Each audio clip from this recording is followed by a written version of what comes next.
Menstruation, मासिक धर्म। कहीं खड़े होके बोल दो, 90% पब्लिक है ना आपको घूरने लगेगी। उसमें से कुछ समझदार लोग होंगे जो आपके पास आएंगे, आपको बताएंगे कि ऐसे ना सबके सामने नहीं बोलते, सब को नहीं बताते, पर भाई ये तो बता दो कौन है जिसको पता नहीं है कि उसका जन्म कैसे हो, कौन है जिससे ये सब छुपाना है। Welcome back to new topic, Hinduism and menstruation, understanding myths and facts. आज के टॉपिक में हम मेंस्ट्रुएशन के इतिहास से जो कनेक्शन रहे उनके बारे में जानने की कोशिश करेंगे। जो हमें पास्ट में बोल दिया जाता था, मतलब अभी भी समाज के अंदर देखा जाता है कि कुछ लोगों का मानना है कि चाहे मंदिर हो, चाहे चर्च हो, चाहे गुरुद्वारा हो, चाहे मस्जिद हो, मतलब प्रत्येक धर्म की अगर हम बात करें, अगर सिंपल शब्दों में कहें कि किसी भी धर्म में हमें देखें तो प्रत्येक धर्म में ये धारणाएं वास करती है कि eight the time of menstruation लड़कियों का मंदिर मस्जिद में जाना बंद होता है। पर उस देश और धर्म में कैसे मेंस्ट्रुएशन को अशुद्ध या अपवित्र माना जा सकता है जहाँ कामाख्या नाम जैसे मंदिर स्थापित हो? ऐसे देशों में कैसे संभव है जहाँ खुद देवी के मासिक धर्म को पूजा जाता हो? एक समय था जब स्त्रियों के लिए मंदिर में जाना वर्जित कर दिया गया और आज तक वो चीज़ समाज उसी तरह अपनाया हुआ है। चाहे मंदिर हो, चाहे मस्जिद हो, कहीं भी पवित्र स्थानों पर at the time of mens periods लड़कियों का जाना वर्जित होता है। बट स्टार्टिंग के अंदर लड़कियों का किचन में जाना भी वर्जित था। उन्हें eight the time of periods kitchen में भी नहीं जाने दिया जाता था। पर आज वो स्थिति बदल गई। शायद ही कहीं ये मानते होंगे या शायद ही कुछ लोगों को पता होगा इस बारे में कि पीरियड्स के टाइम पे किचन में नहीं जाते। वो स्थिति आज चेंज हो गया और मंदिरों में जाना आज भी वर्जित है। क्यों?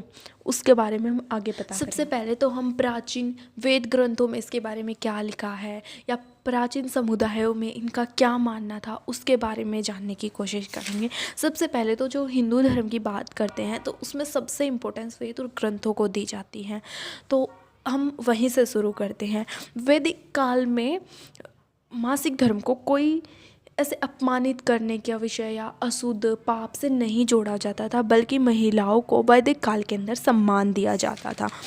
इसके विपलक्ष्य में वैदिक और पुराणों में अर्थात वैदिक साहित्यों में केवल मासिक धर्म को पाप या अशुद्ध से कुछ नहीं जोड़ा गया है। हाँ, पाप और अशुद्धि के बारे में कुछ भी नहीं लिखाया गया है। इसे केवल एक प्रकृति प्रक्रिया माना गया है और महिलाओं को क्या करना चाहिए, क्या नहीं करना चाहिए eight the time of periods, इसके बारे में आयुर्वेद की संहिता के रजस्वाला परिचर्या में लिखा हुआ है। आयुर्वेद और स्वास्थ्य में इसके बारे में क्या लिखा है? आयुर्वेद में इसमें न केवल विश्राम पर बल दिया गया है, अर्थात कि वहाँ केवल विश्राम की बात की गई है। वहाँ इस तरह का कोई कानून नहीं है ये पाप शुद्ध है, ये शुद्ध है, मतलब ये पाप है, ये अशुद्ध है, ये शुद्ध है, ऐसा कुछ भी नहीं लिखा हुआ वहाँ केवल विश्राम पर बल दिया गया है। उन क्रियाओं को प्रतिबंध कर दिया गया है जो अत्यधिक ऊर्जा के लिए होती है, जिसमें अत्यधिक ऊर्जा लगती है। इस तरह की क्रियाओं के लिए मना है। आयुर्वेद में क्या लिखा है? आयुर्वेद हमेशा से इन दौरान आराम और पोषक आहार लेने पर जोर देता रहा है, जिसे रजस्वाला परिचर्या कहा जाता है।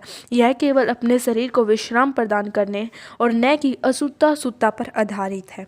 लेकिन इसके अलावा मनुस्मृति जो पास्ट की ही चीज़ें हैं उसमें लिखा हुआ है कि हाँ, लड़कियों का मंदिर में जाना प्रतिबंध होता है, लड़कियों को मंदिर में नहीं जाना चाहिए, बट वो कुछ टाइम के लिए होता है। और अब क्या रीज़न रहा होगा इसके पीछे, इसके लिए तुम जय किशोरी जी की ये क्लिप देखो। आज सब कुछ है, चाहे आप पैड ले लीजिए, आप और भी कई तरीके की अच्छी चीज़ें, सब आप नॉर्मली वर्क कर सकते हो। पहले कुछ भी नहीं था। पहले क्या करें? आपको घर के अंदर ही बंद रहना पड़ता था। आप जिस तरह के कपड़े इस्तेमाल करते थे, तो ऐसे रीजंस थे नहीं करने के। बीच वाले आके काम खराब करते हैं। इतना शुरुआत जिसने की उसने एक अच्छे रीजन से की, बीच वाला आके काम बिगाड़ देता है। उसने बिगाड़ दिया ये बोल के अछूत है, ये है, वो है। भाई 9 महीने एक लड़की जब बच्चा पैदा कर रही होती है वो पीरियड से नहीं होती है, और कहा भी जाता है ना कि बच्चे को खून से सींचा है। 9 महीने उसको पीरियड्स नहीं आ रहे हैं, उस खून का इस्तेमाल तो हो रहा है ना बच्चे को सींचने में। अगर आपको लग रहा है वो खून इम्प्योर है, आप में जितने हम सब बैठे सब इम्प्योर है, उसी खून से सबको सींचा गया है, इसलिए वो 9 महीने नहीं हुई। वैसे तो आप कितना भी छानबीन कर लो, लास्ट पास्ट के अंदर ये कहीं नहीं मिलता। जितना मध्यकाल में समाज इसे अशुद्ध मानता था, उतना अशुद्ध शुरुआती दिनों में वैदिक काल में इसे नहीं माना गया है। बट हाँ, पौराणिक कथा है एक, जिसके अंदर इसे पाप, मतलब ये कहा गया है कि ये पाप का रिजल्ट है। स्त्रियाँ पाप ढो रही है, इसलिए उन्हें शारीरिक यातना मिलती है। तुम उसके लिए ये क्लिप देखो, और पहले मैं तुम्हें एक कहानी सुना रही हूँ। भगवत पुराण के अनुसार क्या कथा है, ये बहुत ही प्रभावशाली कथा है कि इंद्रदेव जो थे उन्हें ब्रह्म हत्या का पाप चढ़ गया था, अर्थात अपने गुरु की हत्या का पाप। जिस पाप को कम करने के लिए उन्होंने अपने पाप को 4 हिस्सों में बांट दिया: वृक्ष, जल, पृथ्वी, स्त्री। स्त्री को इस पाप का 1/4 हिस्सा मिला, जिसके परिणाम स्वरूप मासिक धर्म की यातना को सहना पड़ता है।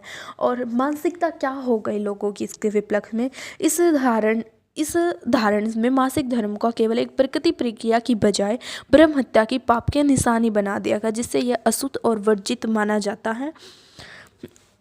अर्थात कुछ जगहों पे लड़कियों का जाना वर्जित माना जाता है, कुछ पवित्र स्थानों पर जाना स्त्रियों का वर्जित माना जाता है, किसी पवित्र ग्रंथ, वेद, गीता, भगवद गीता जैसी किताबों को छूना वर्जित माना जाता है। अब बात करते हैं कुछ समुदाय की।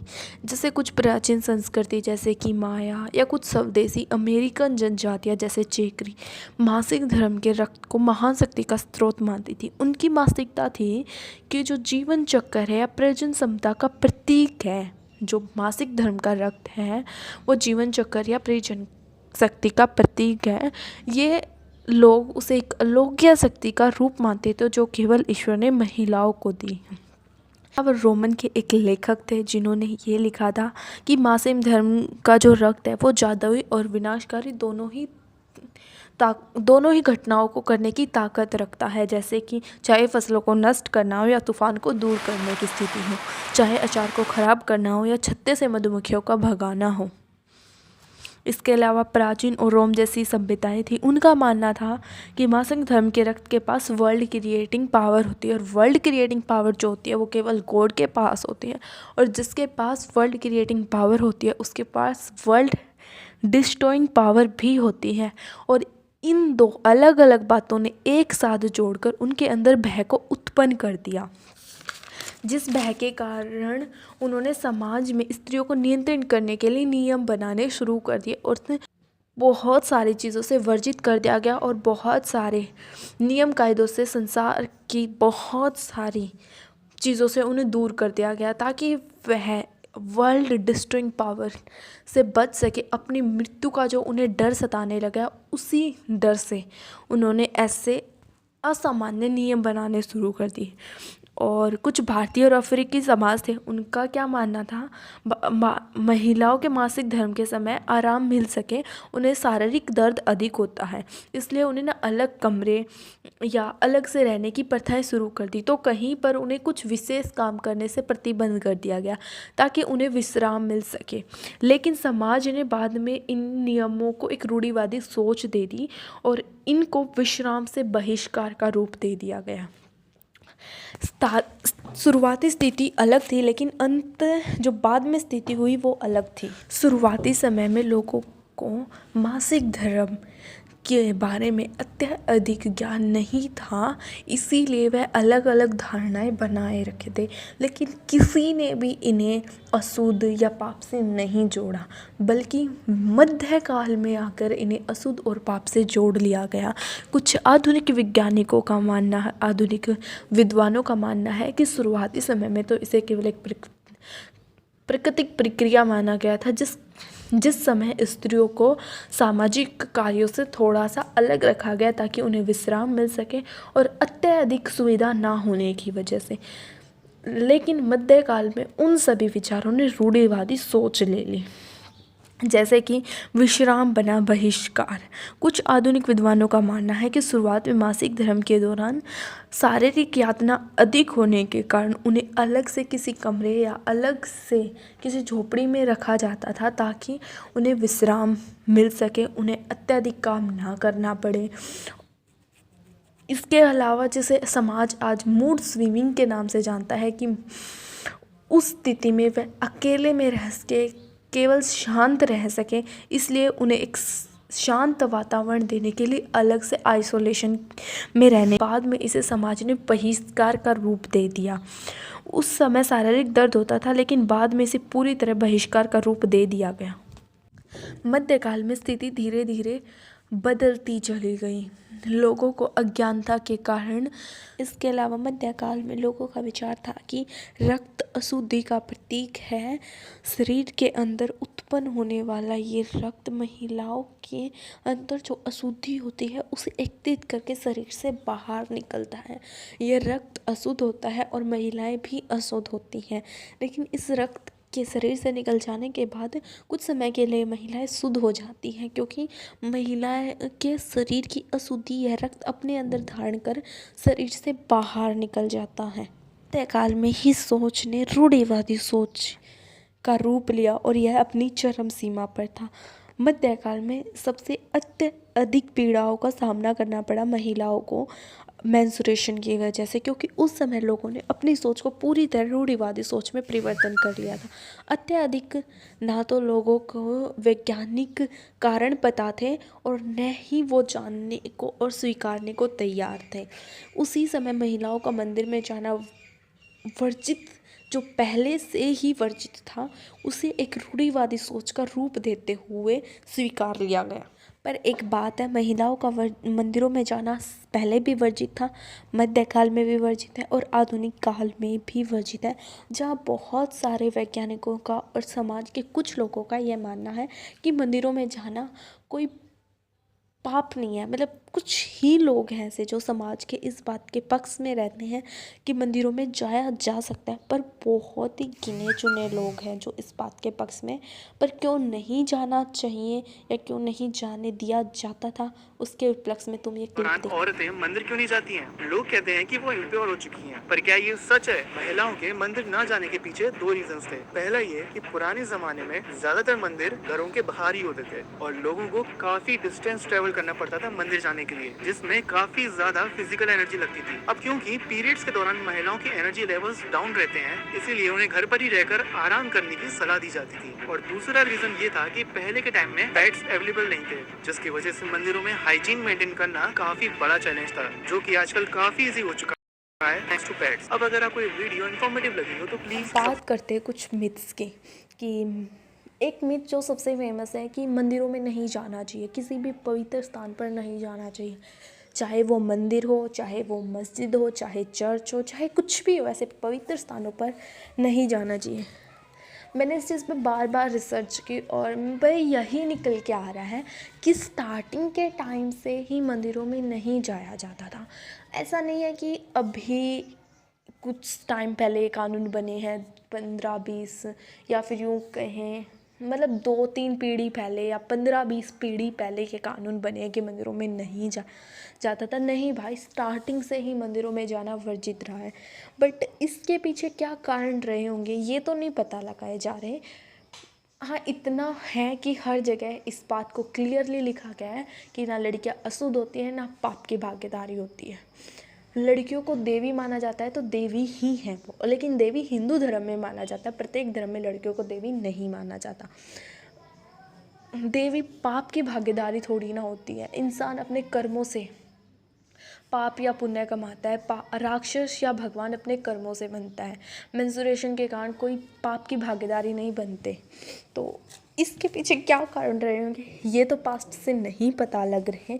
हाँ, बट कुछ एट द टाइम ऑफ कुछ आधुनिक वैज्ञानिकों का कहना है कि इसके पीछे कुछ कारण रहे होंगे, जैसे कि पहले इतनी ज़्यादा सुविधाएं उपलब्ध नहीं थी, इतना ज़्यादा हाइजीनिक रह पाना संभव ही नहीं था, क्योंकि पहले पैड्स ही अवेलेबल नहीं थे।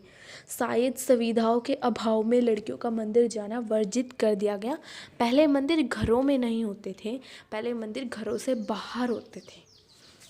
दूसरा है कि मंदिर दूरी पर होने के कारण इतनी दूर का आना और जाने में काफ़ी तकलीफ़ होती होगी, शायद इसलिए वर्जित कर दिया गया होगा। उन्हें ये सलाह दी गई होगी कि तुम घर रहो, घर पर विश्राम करो। तीसरा हो सकता है कि मंदिरों में पहले सीढ़ी ज़्यादा होती थी, जो सीढ़ियाँ होती हैं, मंदिर गांव जितना स्थापित होता है ना, मतलब गांव जिस लेवल पे होता है, समुंदर के जिस लेवल पे होता है कंपैरिजन टू, उससे हाई लेवल पर, गांव की ऊंचाई से थोड़ी सी ज़्यादा ऊंचाई पर मंदिर को स्थापित किया जाता था। और उस ऊंचाई के लिए सीढ़ियाँ स्थापित की जाती थी, क्योंकि भगवान को या किसी भी चर्च गुरुद्वारा को उच्च स्थान देने के लिए, कि भगवान ऊंचाई पर बैठे हैं, इसलिए मंदिरों को ऊंचाई पर बनाया जाता था।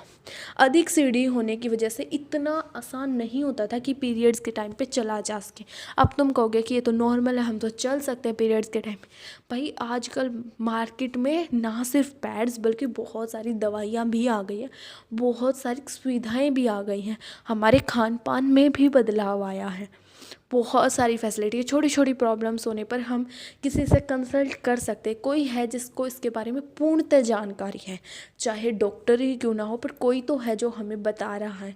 सहेली जैसी या फिर कोई दूसरी टैबलेट्स या फिर लिक्विड फॉर्म में मेडिसिन, सब कुछ अवेलेबल है मार्केट में, पहले नहीं था। तीसरा हो सकता है कि ये सब विश्राम में बाधा बन रहे हों। दूसरा है अचार या संग्रह की हुई चीज़ों का ख़त्म होना। मतलब पहले के समय में चीज़ों को ना संग्रह करके रखा जाता था, रीज़न डैट कि गर्मी के मौसम में जो फल अवेलेबल होता है मार्केट में, जो गर्मी के मौसम में मिलता है, वो सर्दी के मौसम में नहीं मिलता था। आजकल मार्केट में अवेलेबल है, और छोटी छोटी हमारे आसपास जो मार्केट लगते हैं वहाँ भी अवेलेबल है, लेकिन पहले ऐसा नहीं था। अगर अवेलेबल होता भी होगा तो सुपर मार्केट्स में होगा, जो कि आसपास नहीं मिलती थी। तो इसीलिए पहले चीज़ों का संग्रह करना घर पे ही किया जाता था। जैसे अब तो किसी भी मौसम में किसी भी चीज़ को ले लो, थोड़ा सा एक्सपेंसिव मिलती है बट मिल जाती है, लेकिन पहले ऐसा नहीं था। पहले घर पे ही चीज़ों का संग्रह किया जाता था। और जो आम का अचार है, आम जो है गर्मियों में मिलते हैं, जो कच्ची आम है वो गर्मियों की स्टार्टिंग में सबसे ज़्यादा मिलते हैं, तो उस टाइम पे आम का अचार डाल दिया जाता था।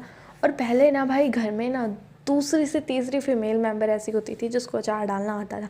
आजकल फीमेल्स को इतना अचार नहीं डालना आता, मतलब घर में बहुत कम ऐसे मेंबर्स होते हैं जो अचार डालते हैं। या फिर ये रीज़न भी है कि इसमें बहुत ज़्यादा मेहनत लगती है, तो लोगों को लगता है मार्केट से परचेज़ करना it's more easy comparison to कि घर पे अचार डाला जाए। पहले जो अचार डलता था ना, इतना ज़्यादा डालते थे भाई कि 3-3 साल तक एक मौसम का डला हुआ अचार ही काम आ जाता था। और कोई भी आ रहा है जिसको टेस्टी लग रहा है वो बोल रहा है मेरे को भी दे दो, वो भी लेके जा रहा है। तो इतना सारा अचार डाल के रखते थे, वो बड़ी बड़ी बर्नियों में होता था, और बर्नी इतनी बड़ी होती थी साइज़ में, उसमें 1-2 पीस, मतलब 1-2 अचार की पीस निकाले तो क्या ही पता चले, उसमें से पूरी कटोरी भर के भी निकाले तो भी नहीं पता चलता था। और जो पीरियड्स के टाइम पे ज़्यादा खटाई खाना मना होता है। अब जय किशोरी जी की एक क्लिप है जिसमें उन्होंने कहा है कि खटाई नहीं खानी चाहिए, और मैंने भी मेरे आसपास कई बार सुना है कि खटाई नहीं खानी चाहिए। लेकिन जो लड़कियां होती थी वो मानती नहीं थी, मतलब जो बच्चियां होती थी वो मानती नहीं थी। कितनी एज होती है स्टार्टिंग में लड़कियों की, यही 14-15 अराउंड।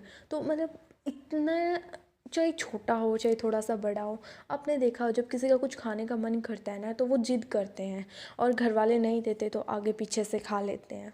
अब इतनी बड़ी बड़ी बर्नियों में रखा होता था कि पीछे से निकाल के खा भी रहे तो पता नहीं चल रहा, सामने से खाने देते नहीं थे तो पीछे से ही खाएंगे। बट वो उनके लिए हेल्थ के लिए हैम्पर होता था, तो उन्होंने ये चीज़ उनके माइंड में डालना शुरू कर दिया कि भाई तुम अगर छुओगे ना तो ख़राब हो जाएगा, मतलब अगर तुम हमारे पीछे से छुओगे ना इसे तो ख़राब हो जाएगा, तो तुम इसे छुओगे नहीं। बट ज़्यादा खाना हार्मफुल होता है, थोड़ा खाना हार्मफुल नहीं होता, तो अपने सामने उन्हें थोड़ा बहुत दे दिया जाता था। तो धीरे धीरे वो चीज़ें ऐसे सेट होती चलेगी, क्योंकि जो छोटी बच्चियाँ थी उन्हें ये चीज़ कही गई कि अचार को मत छूना, ख़राब हो जाएगा। जब वो बड़ी हुई तो उन्होंने नेक्स्ट जनरेशन को वही बात बोली। अब क्यों कहा गया कि अचार ख़राब हो जाएगा, ये बात तो पास्ट में रह गई ना, उनके साथ तो यही बातें चली गई ना कि अचार को नहीं छूते ख़राब हो जाएगा, और ये आज तक चली आ रही है बातें। तीसरा है कि फसलें नष्ट हो जाती हैं। भाई खेतों के अंदर ना बहुत ज़्यादा हार्ड वर्क होता है, और आजकल तो लड़कियां इतना हार्ड वर्क नहीं करती, बट पहले करती थी। अब तो ना भाई इतनी ज़्यादा टेक्नोलॉजी की वजह से लड़कों को भी इतनी कस्सी वगैरह नहीं चलानी पड़ती थी। पहले तो पूरा खेत हाथों से ही जोता जाता था बैल की मदद लेकर। इसी तरह अब तो ना भाई अब बहुत सारे औजार आ गए। भाई मैं बिलोंग नहीं करती फार्मर फैमिली से, तो मुझे इतने नाम नहीं पता उन औजार्स के, पर वो जो मशीनें होती है जो ट्रैक्टर के थ्रू चलती हैं वो कितना हेल्पफुल है। बट पहले वो हाथों से होता था, अब एक इंसान कितना ही कर ले। अब कोई फैमिली मेम्बर इतना हार्ड वर्क कर रहा है तो क्या आप उसे बैठ के देखोगे? नहीं देखोगे ना, आप इसकी मदद करने के लिए सोचोगे। तो लोगों ने अब खेत में जाओगे तो खड़े हो के देखोगे तो आपको ये तो होगा मैं कर देती हूँ थोड़ी सी, मतलब घर पे कोई काम चल रहा होता है ना, पेट पे भी दर्द हो रहा होता है या फिर कोई और भी प्रॉब्लम होती है, सिर्फ एक अकेला इंसान दुखी हो रहा होता है, तो आप ऐसा सोचते हो, अपनी तकलीफ़ को भूल के सामने वाले की मदद कर देते हैं। कोई नहीं यार, मैं दवाई ले लूँगी बाद में, सोचता है ना इंसान ऐसे ही। तो अगर आप खेतों में जाओगे, आप अपने फैमिली मेम्बर को इतना हार्ड वर्क करते देखोगे तो उनकी हेल्प तो करोगे। तो लोगों ने ये रिवाज बना दिया कि तुम खेत में ही मत जाओ, तुम अगर खेतों में जाओगे तो तुम वहाँ मदद करोगे। और कसी वगैरह का ही काम होता है खेती बाड़ी में, तो जिससे पेट में ज़्यादा दर्द होता है, जो पीरियड्स के लिए हार्मफुल होता है, ज़्यादा हार्ड वर्क नहीं करना चाहिए। ये तो साइंस भी बोलती है कि हैवी एक्सरसाइज नहीं करनी चाहिए, मतलब मॉडर्न जो साइंस है, मॉडर्न टाइम पे भी सब मानते हैं कि एक्सरसाइज करनी चाहिए, बट ज़्यादा हैवी एक्सरसाइज नहीं करनी चाहिए। इसीलिए भी लोगों ने ये रिवाज बना दी कि खेतों में जाना नहीं चाहिए। अगर तुम खेतों में जाओगे तो फसलें ख़राब हो जाएंगी। धीरे धीरे धीरे धीरे वो चीज़ें ऐसे एक्सेप्ट कर ली कि हमारे पास जाने, अर्थात फीमेल्स जो मेंस्ट्रुएटिंग फेज में, अगर वो पौधों के पास जाएंगी तो फसलें ख़राब हो जाएंगी। लोगों ने ये चाहना कि तुम विश्राम करो। खेत जो है बिल्कुल घर के पास तो होते नहीं है भाई, बहुत दूर होते हैं। आप इतनी दूर जा रहे हो, फिर वापस वहाँ से आ रहे हो, धूप भी होती है, सर्दियों में ज़्यादा सर्दी भी होती है, और फिर वहाँ जाके इतना हार्ड वर्क भी करना। तो लोगों ने ये कानून बना दिया कि घर पे ही रहो।